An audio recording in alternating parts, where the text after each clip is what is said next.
శ్రీ సచిదానంద సద్గురు సాయినాథ్ మహారాజ్కి జై.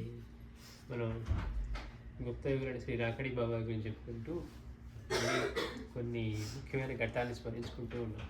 అందులో గత వారం రాకడి బాబా మొదటిసారిగా తన గురువుని కలవాలని ఆయన బయలుదేరి వస్తూ ఉన్న విషయం మనం చెప్పుకుంటూ అడవిలోంచి వెళ్తూ ఉన్నప్పుడు కీకారణ్యంలో అర్ధరాత్రి ఆకలితో నిలబటించుతూ కనీసం కాలు వేరిన స్థితిలో, అంటే ఒప్పిగొళ్ళ స్థితిలో ఉన్నప్పుడు ఆయన ప్రార్థించారట నిత్యానంద భగవాన్ని. నిత్యానంద భగవాన్ని ప్రార్థిస్తే గమ్మత్తుగా కూర్చుండిపోయారట, ఇక ఓపిగోడలేక. అక్కడి నుంచే ఒక పెద్దావిడ పిలుపు వినపడి చూస్తే ఆశ్చర్యకరంగా అక్కడ ఎవరో ఒక వృద్ధమాత నిలబడి, ఎందుకు పశువులు తడుస్తూ ఉంటా, వచ్చి ఈ పంచన తీసుకోవచ్చు కదా, విశ్రాంతి తీసుకోవచ్చు కదా అని పిలిచి ఆశ్చర్యపోయారట. అంత కీకారణ్యంలో, అంత అర్ధరాత్రి కళ్ళు పొడుచుకున్నా కనపడిన చీకట్లో ఇంత చిల్లుపడిందా అన్నట్టు కురుస్తున్న వర్షంలో, ఆకాశానికి చిల్లుపడిందా అన్నట్టు కురుస్తున్న వర్షంలో ఇక్కడెవరు ఈ అడవిలో ఈ పెద్ద ఆవిడ వచ్చి పిలుస్తున్నారని చెప్పి వెంటనే వెళ్ళారట. వెళ్తే ఆవిడేం చెప్పారు, నా బిడ్డ అట్లా బయటకు వెళ్ళాడు, ఇంకా ఈ వర్షం వల్ల రాకపోవచ్చు, వాడి కోసం వండిన వంట అట్లానే ఉంది, నువ్వు తీసుకొని ఆయన అని చెప్పి ఆకలితో ఉన్న రాకడి బాబా వారికి ఆవిడ భోజనం పెట్టారట. పెట్టిన తర్వాత అప్పుడు అనుకుంటున్నారట, ఎట్లయినా సరే తెలుసుకుందాం ఎవరో ఎవడు ఈ టైంలో ఎందుకున్నారు అనుకున్నారు. కానీ బాబావారు అంటారు, తిన్న తర్వాత అదే మాయ గారి మైకం గబ్బిరెడ్డి గారి అంటే ఆ పళ్ళెం కడిగి పెట్టారట, పర్ణశాల పెడప అది కడిగి పెట్టి తర్వాత అట్లానే నిద్రపోయారట. నిద్రపోయి పొద్దున్న లేచేసరికి అక్కడ ఏమీ లేవు. కానీ ఇది జరిగింది నిజమా కాదా అంటానికి వారు కడిగిన పళ్ళెం తాలూకా మెతుకులు, ఆ మిగిలిన మెతుకులు అవన్నీ అక్కడే ఉన్నాయట. సరే అంటే అంతటి కరుణా స్వరూపులైనప్పుడు అర్థమైపోయింది, వచ్చింది ఎవరో వజ్రేశ్వరి మాతే వచ్చి ఉంటుంది, బిడ్డ ఆకలి తల్లికి తెలుస్తుంది, ఇదంతా భగవాన్ వారి లేలే అని మళ్ళీ ఆయనకి నమస్కారం చేసుకొని మళ్ళీ ఆనందంతో బయలుదేరుతూ ఉన్నారట.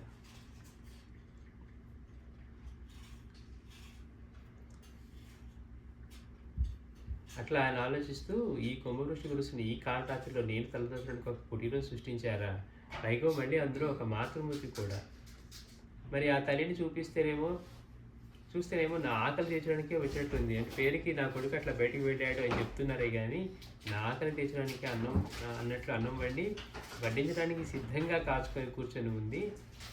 ఆమె వాళ్ళకం చూస్తే నాకు ఎంతో కొంత అనుమానం అనిపించినా అన్నం తిన్న తర్వాత ఆ విషయం ఆమెతో తెలుసుకుందాం అనుకున్నాను. కానీ బాబా చెప్తున్నారు, అన్నం తినగానే మాయదారి పైకి మంచుకొచ్చి మెలకు వచ్చాక లేచి చూస్తే అక్కడ ఏముంది అని ఇంకా మనసులో అనుకుంటున్నారంట, ఎంగిలి మెతుకులు తప్ప. ఇంకా పొరుగురికి వెళ్ళిన తన కొడుకు వస్తాడేమోనని తాను చూస్తున్నాను నా తల్లి నాతో చెప్పింది కదా, మరి అది నిజమైతే అక్కడే ఉండాలి కదా మరి కొడుకు వచ్చే వరకు. అంటే ఇదంతా ఉట్టిదేనన్నమాట, ఇదంతా ఆయన యొక్క లీల. ఆ తల్లి ఎదురు చూసిన కొడుకు నేనేనన్నమాట. చూడండి ఎట్లా ఉందో భావం, ఆ తల్లి ఎదురు చూసిన కొడుకు నేనేనన్నమాట. ఆ తల్లి యొక్క దివ్యదర్శన భాగ్యమే కాక స్వయంగా వండిన అన్నం తిన్నాను, నేను ఇంత ధన్యజీవిని. ఇక నాకు నిత్యానందుల వారి దర్శన భాగ్యం తప్పక కలుగుతుంది, వారు నన్ను శిష్యునిగా స్వీకరిస్తారు, ఇందులో సందేహం లేదు. అంటే భగవాన్ని చూడకుండా నిత్యానంద భగవాన్ని వారికి అలాంటి అనుభవం కలిగేసరికి ఇంకా దృఢమైన నమ్మకం కలిగిందనమాట.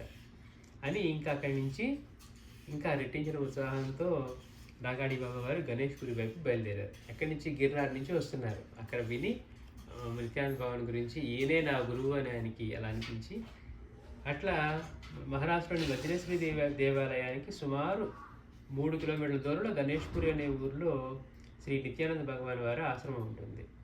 ఇక్కడ మహారాష్ట్రలో ఈ వజ్రేశ్వరి దేవి ఆలయానికి సుమారు 3 కిలోమీటర్ల దూరంలో గణేష్పూర్లో అక్కడ శ్రీ నిత్యానంద భగవాన్ వారి ఆశ్రమం ఉంటుంది. బాబావారు మొదట వజ్రేశ్వరి ఆలయం చేరి జగన్మాతను దర్శించుకున్నారు. ఆ ఆలయానికి సమీపంలో కొంత ఎగువ భాగాన ఉన్న గోడిబాబా సమాధి చెంత వారు 3 రోజులు భిక్ష చేస్తూ గడిపారు. రోజు వజ్రేశ్వరి అమ్మవారిని దర్శించుకుంటూ, తల్లి నీ దివ్య దర్శన భాగ్యాన్ని కలగజేసావు, అంటే ఆ రోజు అక్కడికి వచ్చిన అమ్మాయినని కలగజేసావు కదా, ఇక నిత్యానందుల వారు కూడా దర్శనం ఇచ్చి నాతో మాట్లాడి నన్ను శిష్యునిగా స్వీకరించేట్లు ఆశీర్వదించు తల్లి అని రోజు మనసారా వేడుకునేవారు. ఇక శ్రీ బాబా వారి దర్శనం వారి భగవాన్ వారి దర్శనం కోసం బాబా వారి హృదయం ప్రతిక్షణము తప్పించిపోతూ ఉంది. ఆ మర్నాడు అనుకోకుండా ఒక అశేషమైనటువంటి భక్త జనావాడి మధ్య ఆసీనుడైనటువంటి శ్రీ నిత్యానంద భగవాన్ వారిని దూరం నుండి దర్శించే మహద్భాగ్యం కలిగింది. మొదటిసారిగా నిత్యానంద భగవాన్ వారు అక్కడ దూరంగా కూర్చొని ఉంటే ఈ భక్తజనుల మధ్య రాకాడి బాబా వారికి మొదటిసారిగా భగవాన్ని దూరం నుంచి చూసే అదృష్టం కలిగిందట.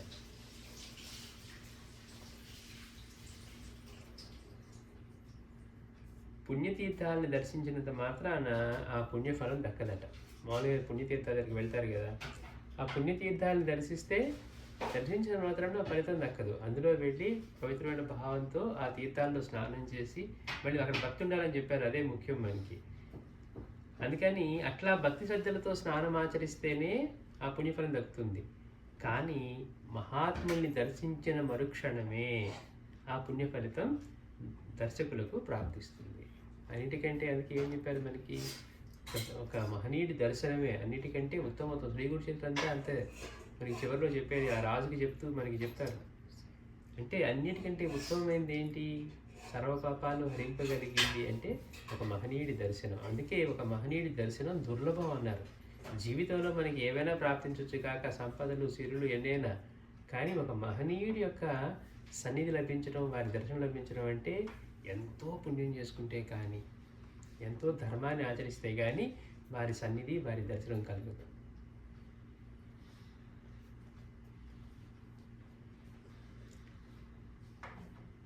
అట్లా శ్రీ భగవాన్ దర్శనం కొరకు పరితపించే బాబావారి హృదయం వారి ప్రథమ దర్శనంతోనే ఏదో అవ్యక్తమైన ఆనందంతో పరవశించిపోయింది.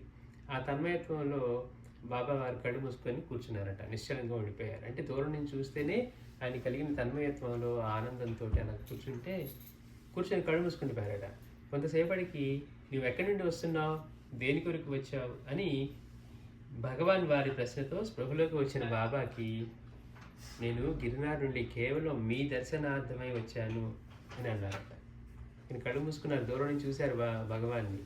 ఆనందంతో ఆయన మనస్సు అంతా ఆయన నిండిపోయింది. వెంటనే ఆ స్థితిలో కళ్ళు మూసుకుని పరవశించిపోయి ఉంటే, అలా కూర్చొని ఉండిపోతే అక్కడి నుంచి భగవాన్ వచ్చారట.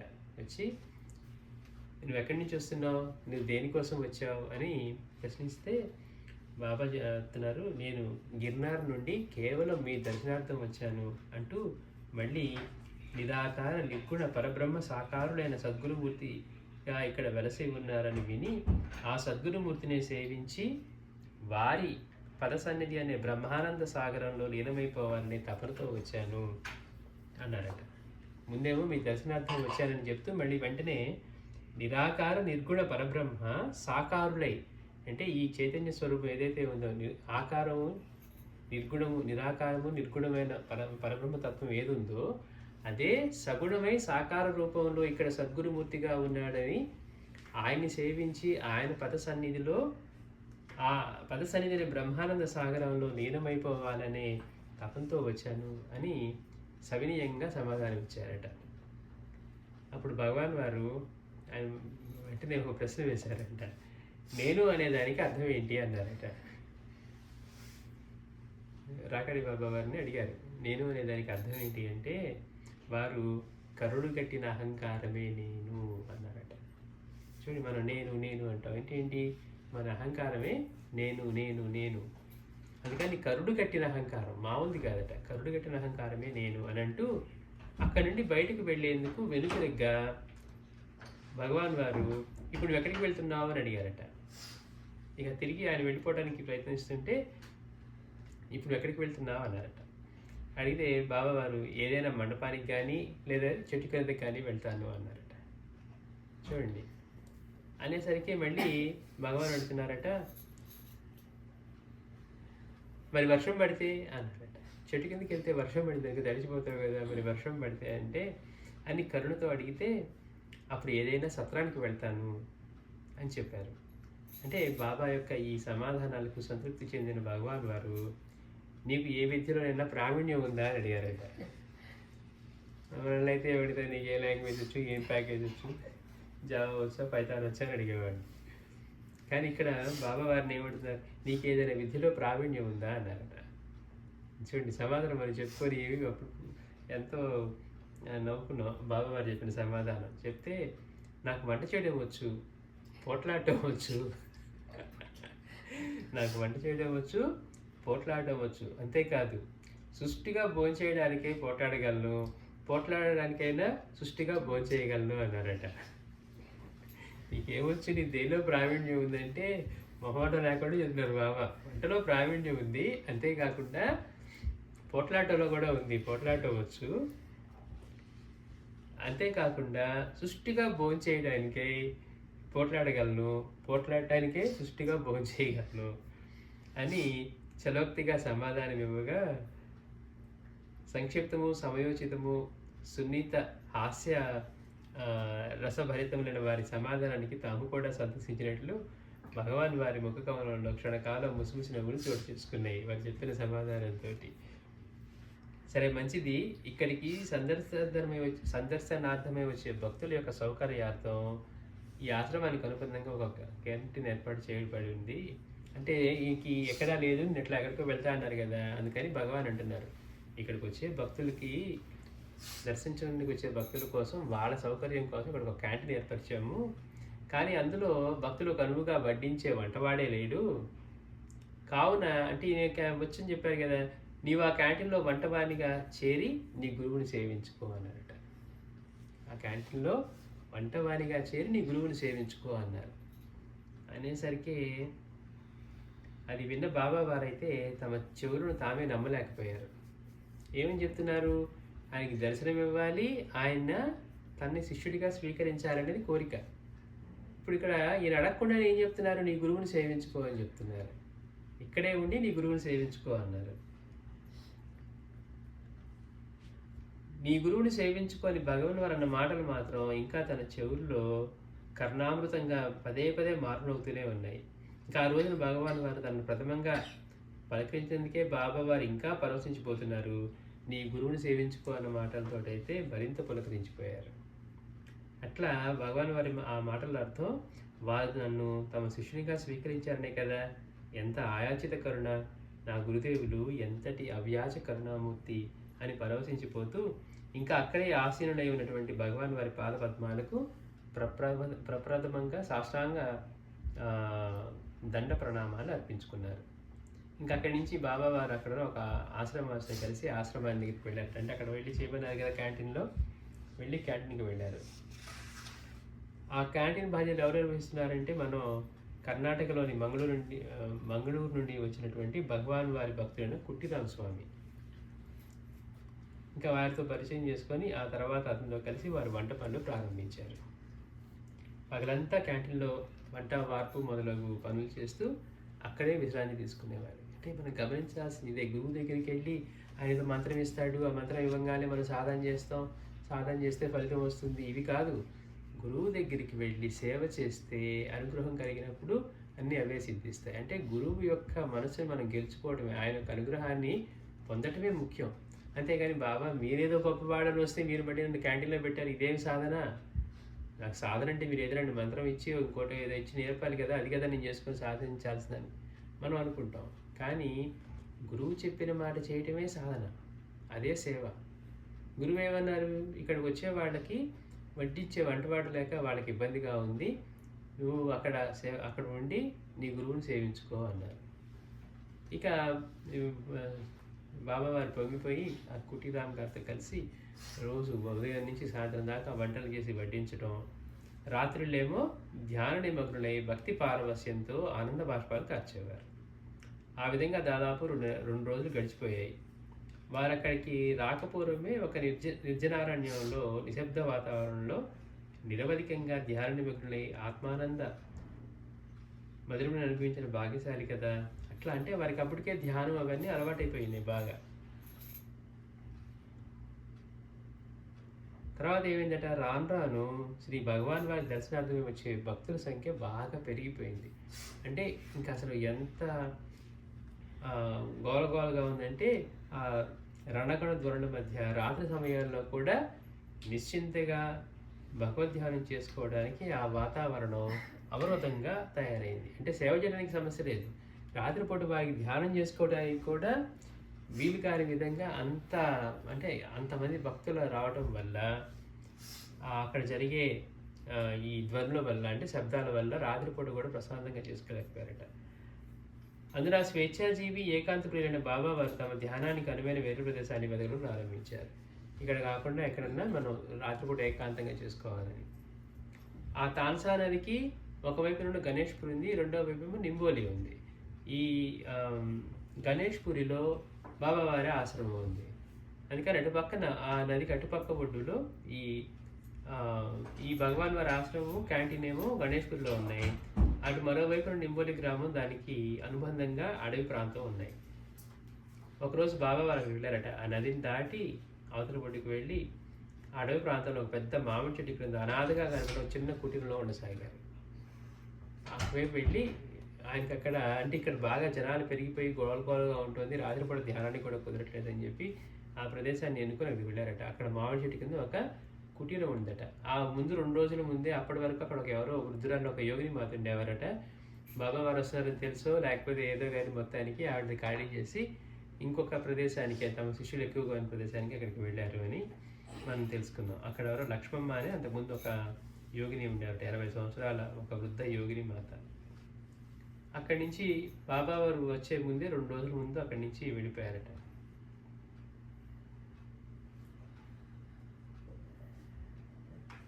ఇంకా పగలంతా యథావిధిగా క్యాంటీన్లో సేవ చేసుకుంటూ, రాత్రిళ్ళేమో ఆ కుటీరంలో, అంటే మళ్ళీ నది దాటి వచ్చి ఆయన బాబావారు బాగా ఈత వచ్చిన వాళ్ళు కదా, పిల్లలు కూడా భుజాల మీద వేసుకొని వరదల్లో కూడా వెళ్ళేవాళ్ళని.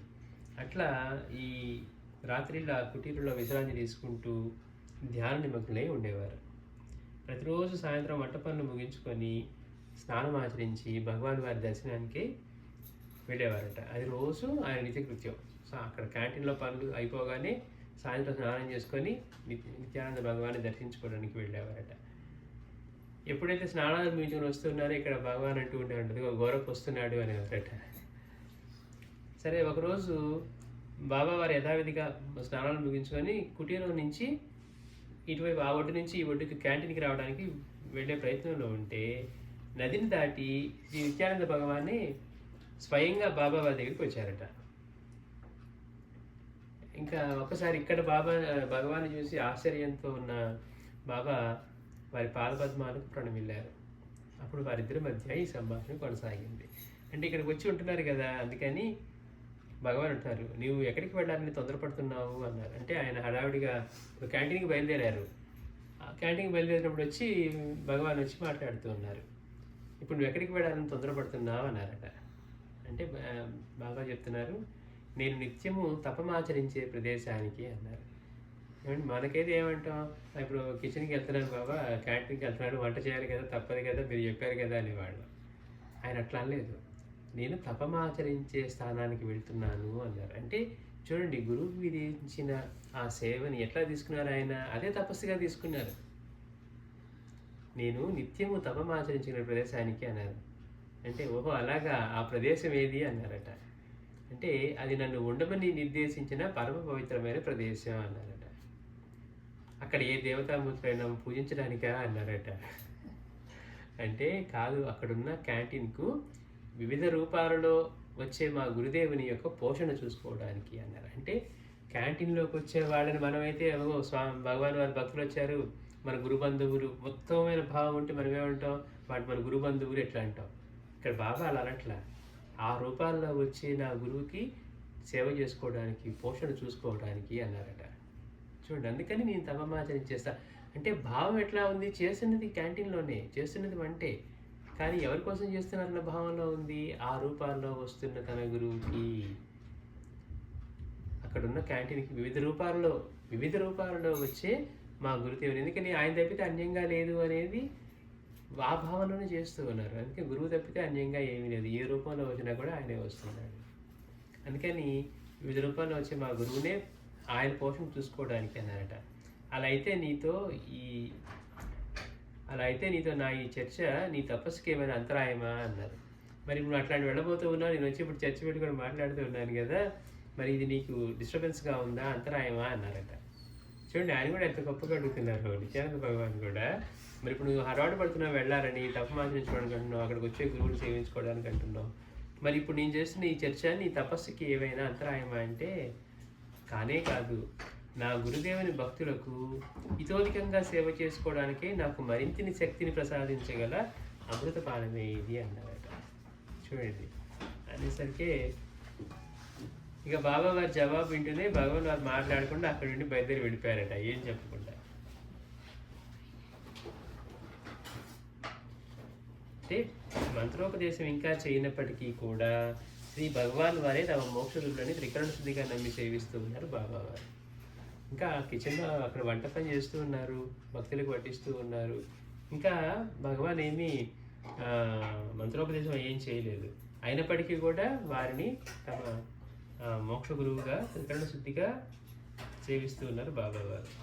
గురువు సర్వస్వరూపుడని, వారే అన్ని ప్రాణుల్లోనూ సాక్షిభూతులై వెలుగుతున్నారని వారి ప్రగాఢ విశ్వాసం.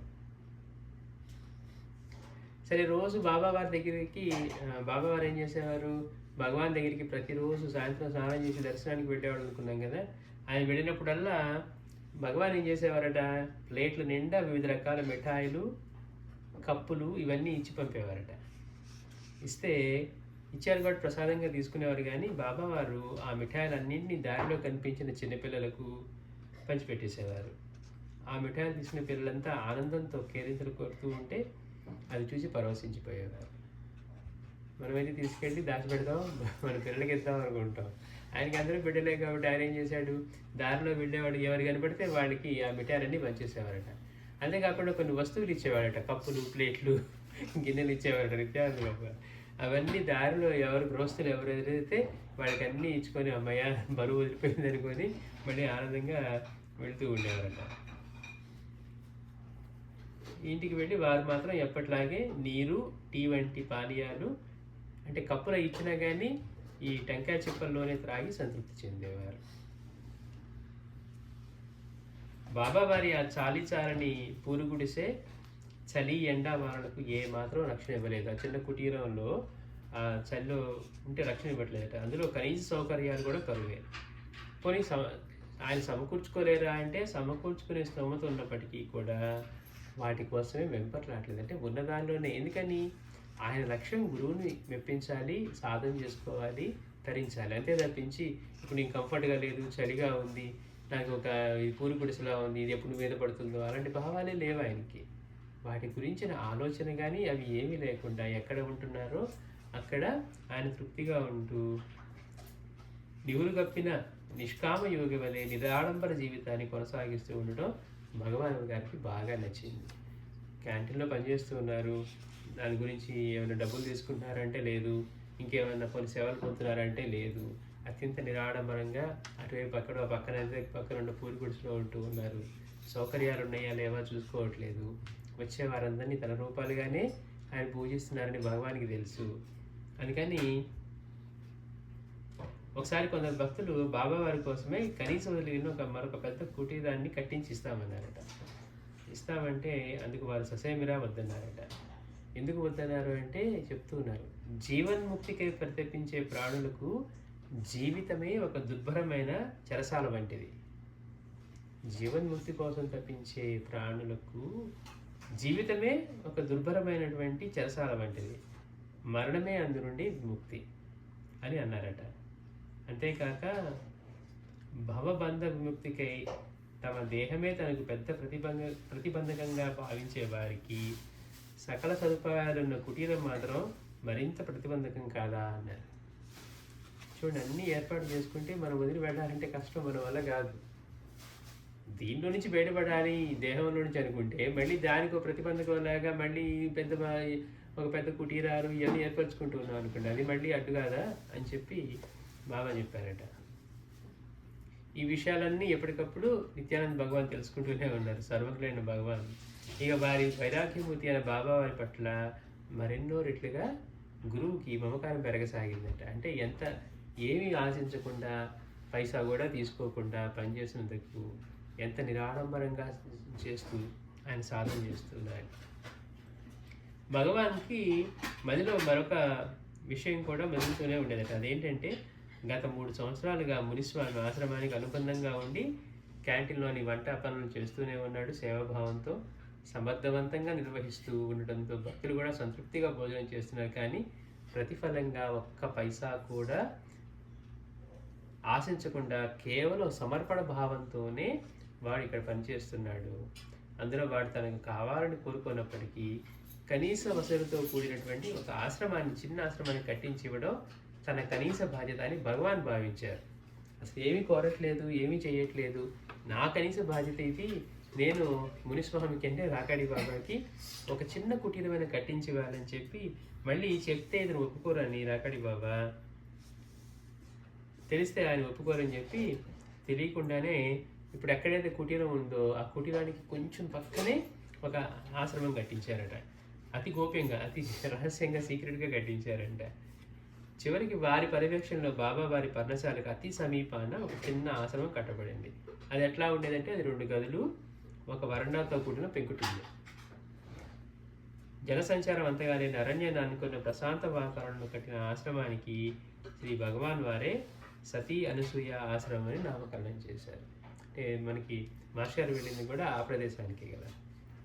అట్లా అనసూయ ఆశ్రమానికి ఎదురుగా కొంత దూరంలో ఈ ఔషధ గుండాలున్న సోమగుండము, సూర్యగుండము, అగ్నిగుండం అనే 3 వేడి నీటి గుండాలు ఉన్నాయి. అవి ఎట్లా ఉంటాయి మనం అంతకుముందు చెప్పుకున్నాం. సోమగుండంలో అయితే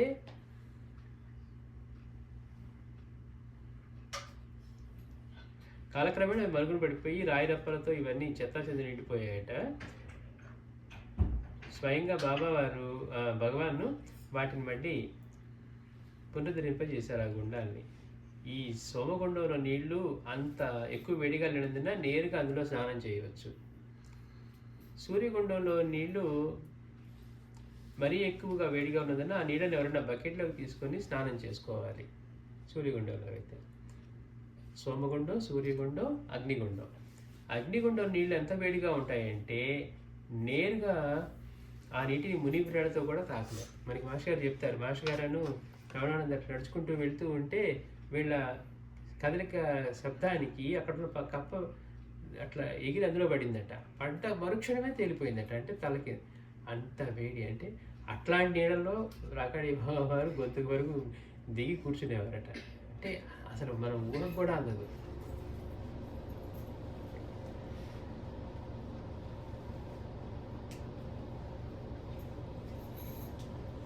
ఇక అనసూయాశ్రమం అన్ని విధాలుగా నివాసయోగ్యంగా రూపుదిద్దుకున్న తర్వాత ఒకరోజు ఉదయం భగవాన్ వారు వచ్చి అక్కడికి వచ్చేసారట.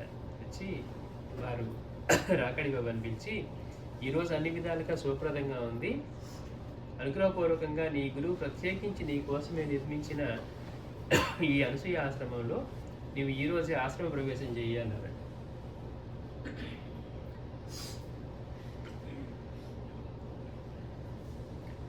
అంటే ఇక గురువు చెప్పిన తర్వాత ఇంకా ఎదురు ఏముండదు కదా.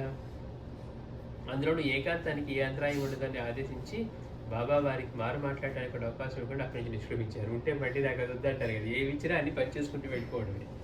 అందుకని ఆ మాట చెప్పిన తర్వాత మళ్ళీ వేరే సమాధానం చెప్పే లోపల అక్కడి నుంచి భగవాన్ నిష్క్రమించారట. నువ్వు ఈరోజు మంచిది చెయ్యాలి, ఇంకా గురువు వాడికి ఎదురు చెప్పడానికి ఏముంటుంది. అందుకని బాబా వారు ఆ రోజే ఆశ్రమానికి మకాం మార్చారు. అట్లా ఆ పర్ణశాల అప్పుడు దాకా ఉన్న కుటీరం ఏదైతే ఉందో అది అనాథ అయిపోయింది. గమ్మత్ ఏంటంటే అది 2 రోజుల తర్వాత అక్కడ ఎవరో ఏదో చేస్తూ ఉంటే నిప్పట్టుకొని ఆ మామిడి చెట్టు, ఆ పర్ణశాల 2 పూర్తిగా కాలిపోయాయట. వెళ్ళి బాబా చెప్తే బాబా ఊరికి అటువైపు చూసి ఒక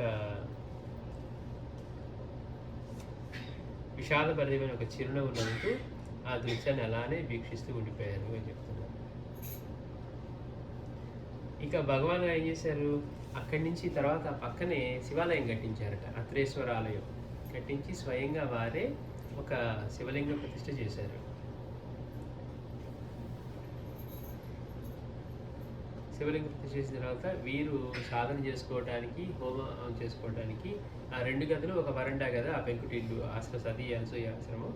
దానిలో ఆ వరండాలో ఎడమ వైపున ఒక హోమగుండం కట్టించి అందులో వారే స్వయంగా అగ్నిని కూడా రగించారట. నిత్యానంద భగవానే స్వయంగా అగ్నిని కూడా ప్రజలను చేశారు. అప్పటి నుంచి బాబా వారు ఆ అగ్నిని ఆరిపోకుండా ప్రాణంతో సమానంగా కాపాడుతూ రాత్రి సమయాల్లో అక్కడే ధ్యానం ఉండేవారు. ఈ తాన్సా నదికి ఒక్కోసారి విపరీతంగా వరదలు వచ్చాయట. వరదలు వస్తే ఈ నీళ్ళు ఇక్కడికి వస్తే బాబా వారు ఏం చేశారట, ఆ అగ్నిని ఒక పాత్రలో తీసుకొని మట్టి కొండలో ఆ దూరం ఎక్కి కూర్చునేవారట. అంటే నీళ్ళకి తగలకుండా. మళ్ళీ ఆ నీళ్ళంతా తగ్గేటవరకు చూడండి ఎంత ఆయన గురువు గారు అక్కడ ఇచ్చిన ఈ అగ్నిని దానికి ఏం అవ్వకుండా రక్షించుకోవడానికి నది వరదలు ఇవి వస్తే అవంతా ఆ అగ్నిని ఒక మట్టి కుండలో పెట్టుకొని ఆ పైన ఇంటిపైకి దూరం పైకి ఎక్కి ఆ దూరం పైన కూర్చునేవారట.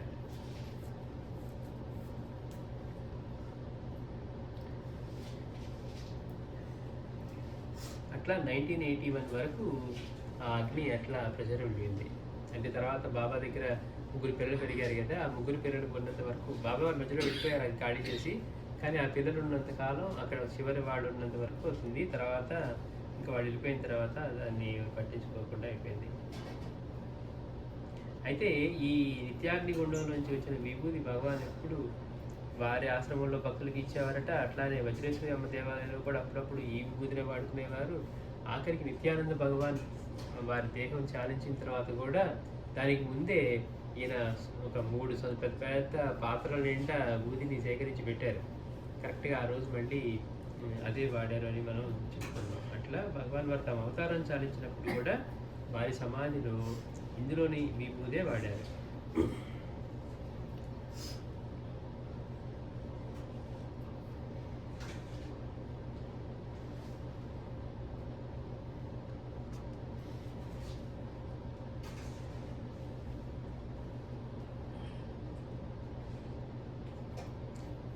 రోజు బాబావారు ఏం చేసేవారట, అక్కడ ఆ అగ్నిగుండంలో దిగి స్నానం చేసేవారు. అంతగా అంటే మనం తాకటానికి కూడా ఆ చేయి పెట్టి కాలిపోతున్న ఒక నీడల్లో ఆయన దిగి ఆయన అక్కడ స్నానం చేసేవారట. గంట సేపు శీర్షాసనంలో ఉండేవారు. ఇది ఆ స్నానానికి ముందు గంట సేపు శీర్షాసనంలో ఉండి స్నానం చేసి తిరిగి ఆశ్రమానికి రాగానే తడి ఆరకముందే ఆ నిత్యాగ్ని హోమగుండంలోని విభూతిని ఆపాద మస్తకం పూసుకునేవారు. మొత్తం విభూతి అంతా పూసుకొని రాకాడి బాబా గారు అలా తరచుగా ఒక బకెట్ నీటిలో హోమభస్మాన్ని కలిపి ఆ నీటితో శరీరం అంతా తడిచేటట్లుగా శిరస్నానం కూడా చేసేవారు మళ్ళీ తర్వాత. అందుకని స్థానికులైన వారి మరాఠీ ప్రజలు బాబా వారిని రాకాడి బాబా, ఆయనేమో ఓంకారానంద స్వామి అని నామం ఇచ్చినా కానీ మీరందరూ కూడా అంటే మొత్తం ఊది రాసుకుంటూ తెల్లగా అలా ఉన్నారని వాళ్ళు రాకాడి బాబా అనిపించేవారు. వచ్చేవారు చెప్తున్నారు. శ్రీ సచ్చిదానంద సద్గురు సాయినాథ్ మహారాజ్ కి